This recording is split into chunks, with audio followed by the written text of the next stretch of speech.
Hello all, this is NaveenPrabhu. Today we are going to look at the game between Praggnanandhaa and Magnus Carlsen, which featured in the yesterday's round 7 of the Tata Steel 2022. Without further delay, let's go into the game. The game started with the move d4, that is the queen pawn opening on the board. Before we are going to look at the game, I want to tell you that there is so much complication in this game.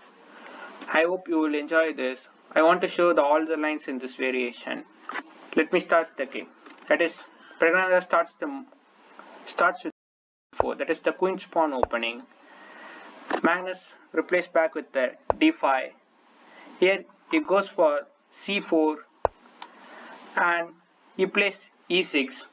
And many of the thought that there will be a decline variation in the queen's gambit, but instead in this variation Magnus just accepts the pawn, that is, Magnus accepts the queen's gambit and asking Praggnanandhaa what you have in this line.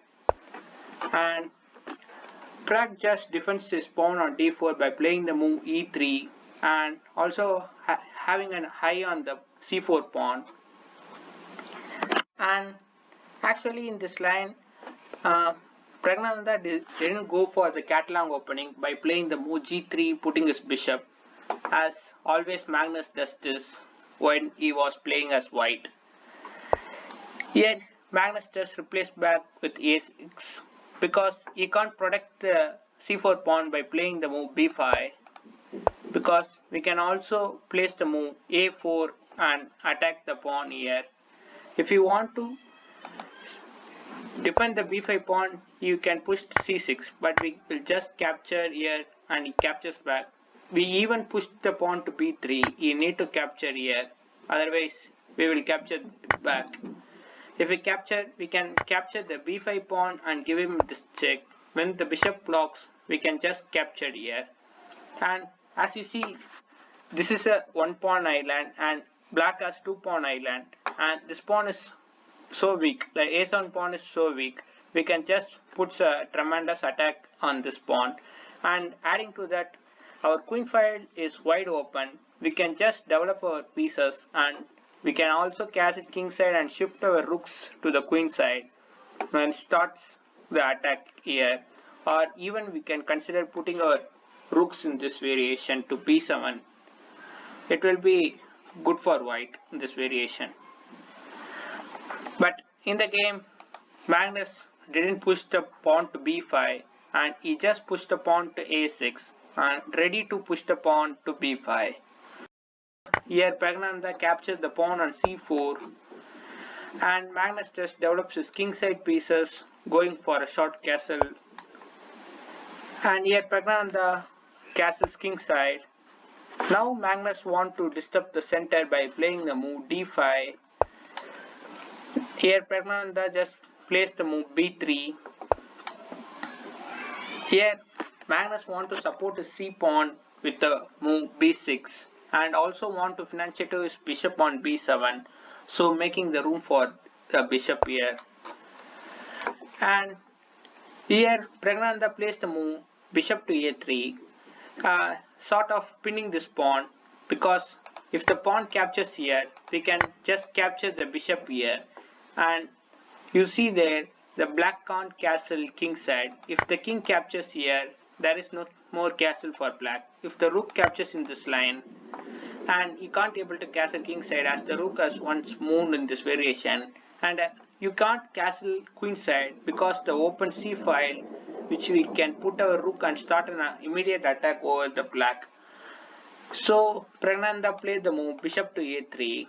Magnus didn't capture the d4 pawn because he knows that. So he develops his knight in this variation. And here Praggnanandhaa just goes for d5 push in this variation. As the queen is not guarding the d5 square, so he decided to push the pawn. Now he captures the pawn, he captures with his bishop. The rook is attacked, so he moves his rook to b8. Now Praggnanandhaa thought for a while, and the rook to b8 move has only been played in only one game, And here Praggnanandhaa thought for some 8 minutes and placed the move bishop to b2, that is putting his bishop on a nice square so that it can able to control this diagonal. And this is the new move of the game. After this game has not been played before, this is the new move. Let's see what happened in the game. Here Magnus just develops his bishop and wants to castle shots long king side. Here he goes for his knight to c3, supports his bishop on d5. If the knight captures, we can also capture with our knight. And here he goes for castle, and here he moves to his queen to c2 and eyeing the pawn on h7 and having the idea of putting his knight somewhere in the line. But here Magnus starts pushing the pawn in this variation, and here Praggnanandhaa just puts his f rook to d1, but it is not that bad in this position. But instead of putting the f rook to d1, Praggnanandhaa may consider putting his a rook to d1, because I will show you a line in this variation. If you put this a rook to d1, after the queen have to move in this variation because the queen can't stay in that line which the rook is there. Here we can just go for the knight move. As I told you earlier, the queen and knight will be eye on the h7 square, and if the knight moves, there will be a checkmate on this square. So we need to defend it. We can just start pushing our pawns in this variation, which is good for us. Because he will push on queen side, we have to push on king side. Yet we can even sack our knight. This is an interesting variation. If he captures, we can just capture and give him the just check. And there are two moves in this variation. Once the king can move, or otherwise the rook have to block. First we see if the rook blocks, what will happen. If the rook blocks, we can just attack his queen with our knight. He can capture with his knight and we will capture back. And the knight attacks our bishop. We can just attack the queen. After the queen move, we can just capture here. And we can even capture this rook. And now you see counts the material here in this variation. The bishop will be dropped. So we will be an exchange up in this variation. And it is good to play as white in this variation, because there is no problem in this variation. We can also consider in this variation, we can also consider moving the king like this, but it is not that great for black, because here we can just put the knight on d5. In this variation, the knight can't capture the knight on d5 because it opens this diagonal and gives a check on this king, so it can't be possible. So queen have to move in this variation. And before I have to show this line, the queen is going to have a hard time in this variation. Let me show you the variation. Here we can capture the free bishop here. He will give this check and take the bishop here. We defend with our queen. You have to capture the bishop to equalize the material. As you see, he is a material up in this situation, but the game is on our favor, that is on white's favor. Here we can just attack the queen in this variation. He's asking for a trade. We can even block it, and after it comes to d6, we start pushing our king side pawns, and we don't have to worry about much. Our king is safe in g1. There is no checks coming in this variation. The king have to move in this diagonal because he can't able to move his knight in this line, so he have to move to somewhere, that is to white squares. So he moves to f7. We start pushing to f5. If we capture also, we will recapture and put the pawn on f5. So he just pushes the pawn forward. Now we capture the knight here.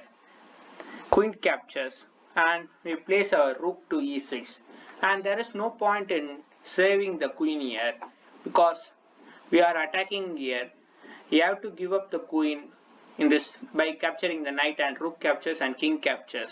and it is a winning position for white because we will just give the check and the queen enters in the king's territory and there is no more survey for the black king in this variation.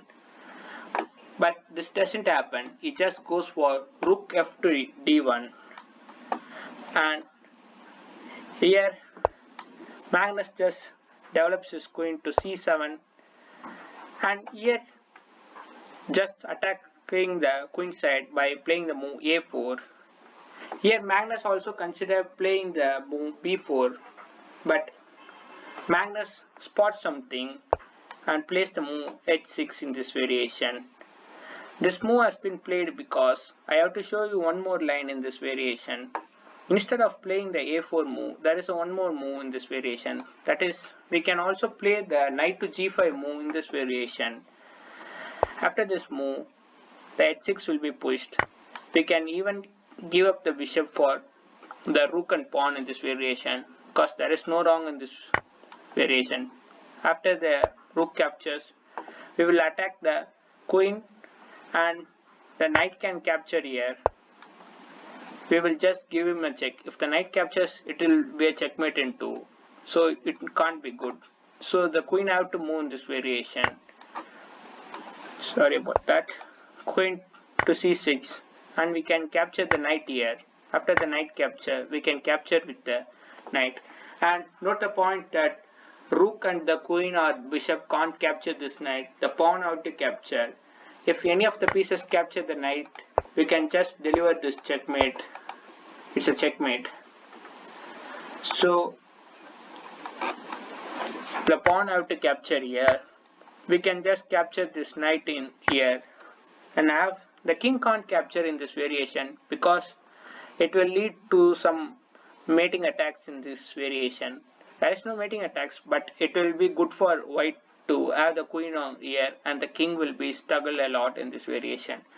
So here the king have to come forward, and as you see the knight has no squares to escape in this variation. We can capture it slowly. There is no problem in it. But if we just place the move a4 in this variation, maybe Magnus spots the knight entry to g5, so he stops it with the move h6 in this variation. Now he just captured the pawn on b5, he recaptures, and here he goes for an attack on queen to b5 and attacks the pawn. And before we are going for that line, here we can also place the move bishop to a8.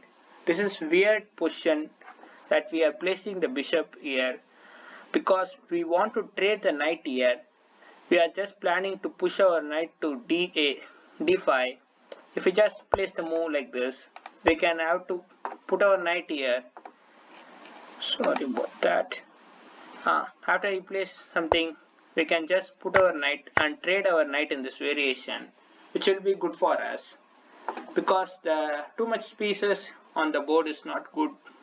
So we can just trade our piece and put our bishop in the center square. It will be good. But here Praggnanandhaa goes for an attack of the b5 pawn, and Magnus Carlsen defended with the move queen to b6 and threatening the pawn position so soon. Here Praggnanandhaa starts to push the e pawn in this variation. Magnus puts his rook to e8 against the queen in this variation. So Praggnanandhaa moves it to d2, and he was planning to go for f4 and attack the rook here. Magnus just puts his bishop to f7 and just got in the g7 pawn. And Praggnanandhaa goes for f4 and keeps an eye on the rook. If the knight and the queen is moved, it will be good for the white queen to attack the rook here. And he was planning for some sort of things in this variation, which you will see in the upcoming moves. So Magnus goes for the b4 push and attacks the knight. Here Praggnanandhaa goes for rook to a4. Actually, before these things, You have to just trade the rooks here because too much things are on the board to play on. So you have to trade the rooks, but Praggnanandhaa doesn't consider that line. He just wants to block this variation. He puts his knight here, and here the knight captures the bishop, so the rook captures back. And here the queen comes to e6. Here Praggnanandhaa just doubles up the rook here, but actually this is not a good move in this situation. There is some sort of equalize move in this variation. That is, we can just capture the pawn here. After the bishop captures, we can just capture the bishop. After knight takes, I already mentioned that if the knight and queen moves, we can just pick up the rook here. We can also pick up the rook here, and it is some sort of equalize position to play on in this variation, because and you can also capture the pawn here, and only the plus point for black is that he is having a pawn on b4, which will be 3 steps away from queening. That's the only major advantage for black, and it's a equalize position according to engine, but it is somewhat difficult to play in this as a white. But Praggnanandhaa didn't capture the pawn on c5, he just doubles the rook on d1, d5, and he just moves the here we can also consider capturing the knight here. If the queen capture, we can capture, but the problem is if we capture the knight here, he will just capture with his bishop, so that the e rook will defend the rook on b8, so we can't able to capture it. So Magnus just moves it anyways, and here just Praggnanandhaa comes to c1 and gives up the pawn on e4, because it can't be saved, because he will just put the bishop on b7 and threatens some attack, so it will be dropped anyways, so he just leaves the pawn here. So Magnus accepts the pawn in this variation. 1 minute. Instead of moving the rook, he can also consider pushing the c4 pawn. Actually, this move has been suggested by a supercomputer. After the match, they showed it to Magnus, and Magnus also accepts it. So this line is very good for black. But rook to a8 is not a bad line. It also combines with the move c4. It's not bad, because Magnus will push the pawn to c4 in the later stage. But I will show you the lines here. What will happen if we place the move c4? He will just capture, and now he moves his rook, and we can just attack. But the pawn on c4 will be soon pushed to c3. We can just ask for a trade. After the blocks, we can just capture. Here he recaptures, and we can just attack this rook. He captures, and we can just attack this rook once more. After the rook moves, we can also push our pawn to c3, and it is that we have two best pawns in this queen side, which will be very dangerous for white to play on this position. So black is clearly winning in this line. But Magnus also accepts that it is a winning move. But Magnus just plays the move rook to a8. Here Praggnanandhaa goes back and offering the e4 pawn. Magnus just captured it, and he don't want any back rank attacks, so he want to push the pawn to h3, because if the knight and rook is not guarding in the position, we can also give the check after the queen capture that it will be a mate. So he don't want to have any sort of things like that. So he just pushes the pawn to h3 in this variation. As you see, they are very low on time. Magnus is just having 7 minutes on the clock, and Praggnanandhaa is having just 4 minutes on the clock. And they have to play 15 more moves to reach time control in this variation, because when they reach the move 40, they will reach the time control. Magnus just plays the move rook to a7. See that he just uses his 5 minutes of time in this variation, and also note that they will give a 30 minutes advantage for every move in this variation, that is increment for every move in this variation. And Praggnanandhaa just triples up on the d file with his two rooks and the queen, and here the queen goes back because if the queen stays in this line, we can just put our rook here. And actually Praggnanandhaa was just considering to put our rook to e1, so only he placed the move rook queen to d2. If you place some other move like this, we can just put our rook to e1. After the queen moves somewhere, we can just take the rook on e8 in this line. So Magnus spots it, so he goes back to g6 in this variation. And Praggnanandhaa started harassing his queen by playing the move knight to h4, and he goes back to queen to e6. Here he just puts his knight to f5, and now only he pushes the pawn to c4. It's sort of not a good move in this variation, because the best move in this line is actually bishop to b7. Let me show you a short line in this variation.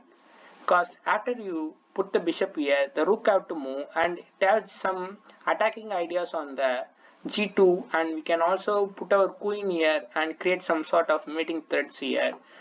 And as you see, the rook have to threaten, we want to go to the d3 square, and after we push the pawn to c4, which he can't capture because his knight hangs here, it will be some sort of good in that line.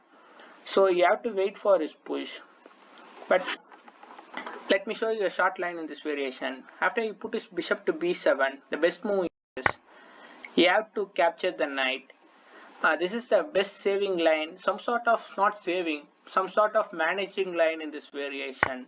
That is, he will capture the pawn here, the queen captures, queen recaptures.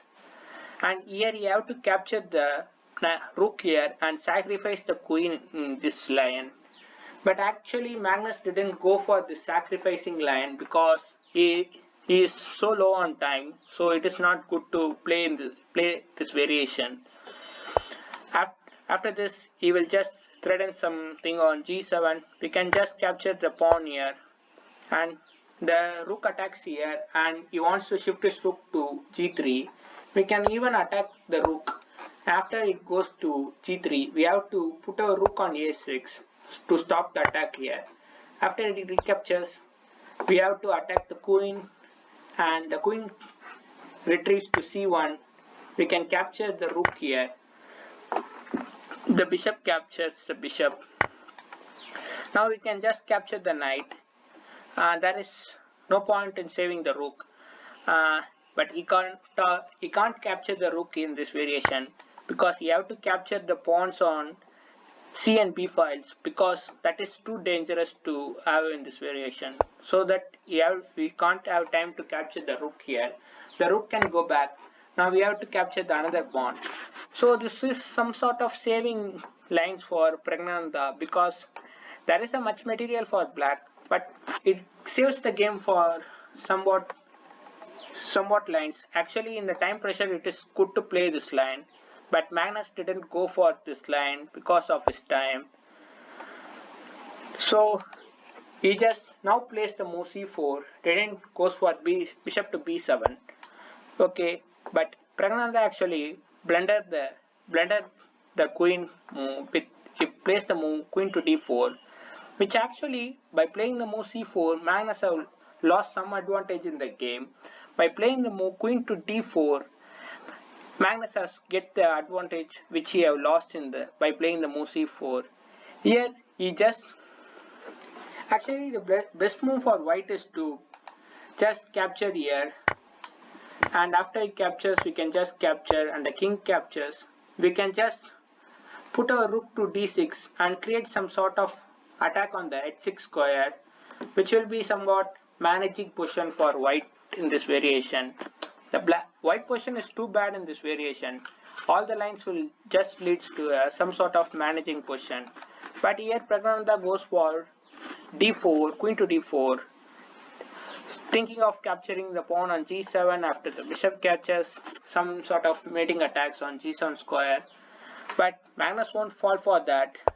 He replaced back with the move knight to f6, attacking his rook here. And here Praggnanandhaa goes for knight to b6. If we attack the rook here, we can just capture the bishop and take up the rook in this variation. But it gives a major advantage for black. Actually, here you want to capture the g7 pawn, and after the bishop captures, we can just attack the queen in this variation. Can also be possible. You can also give up the queen for the rook, because black is so much material up in this variation, because he will get the d1 rook in this variation, because after he plays the rook to d7, the queen have to move, or some sort of, we can just capture the queen here. He will recapture. We have the c3 push. These two best pawns is the major resource for black in this variation. As you see, this knight has some sort of less squares in this variation. So, but it didn't go for that line of capturing the pawn on g7. As I told you, the time is very low for both of them. Praggnanandhaa has just 32 seconds left on the clock, and Magnus has just 1 minute left on the clock. So they didn't have so much time to calculate this variation. So Praggnanandhaa just goes for knight to b6. Here Magnus thought pushing his pawn in this variation. Here the capture first happens. That is, he captures the bishop here. The queen captures the rook. Queen trades here, and the knight captures back. Here the knight captures the rook here, and here the pawn captures the bishop here, and threatening the queen on b1. Here we have no time to capture the knight here, so we have to save the b1 square, which is the queening square for the black. So we have to put our rook against the pawn. Now black has one more to save the pawn, that is, you have to guard the pawn with the move rook to e2, which guards the pawn. And in this position, Praggnanandhaa just resigned the game, because there is no way to continue this game, because the b pawn is going to be queen in few moves. Let me show you. If the king moves and attacks the rook, we can just put our knight to c3 and attacks the rook and saves the rook on e2. You have to give up the rook, and there is no point in playing this variation. Here Magnus just winning, because he's completely a rook up in this variation. So Praggnanandhaa just resigned here. After rook to e2, Praggnanandhaa just resigned, because he knows that the knight is coming to c3. So I hope you enjoyed this video. If you enjoyed this video, hit the like button, and thank you for your support, and keep supporting this channel. This is NaveenPrabhu signing off.